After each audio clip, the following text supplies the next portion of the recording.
Welcome back to the channel. In this video I will show you how to put custom songs in Saber. So using the Saber app over here, what you're going to do is quite simple. Go ahead and open your web browser and navigate to the Saber.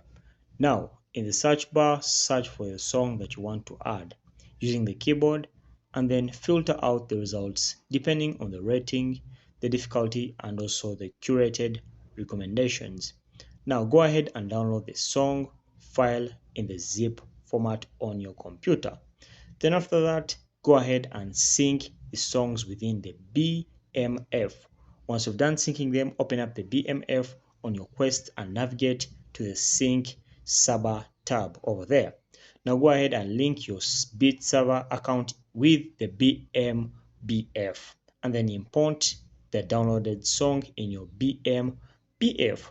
Go ahead and sync your library to ensure the song appears in Saber. And that's it. Thanks for watching. We shall meet.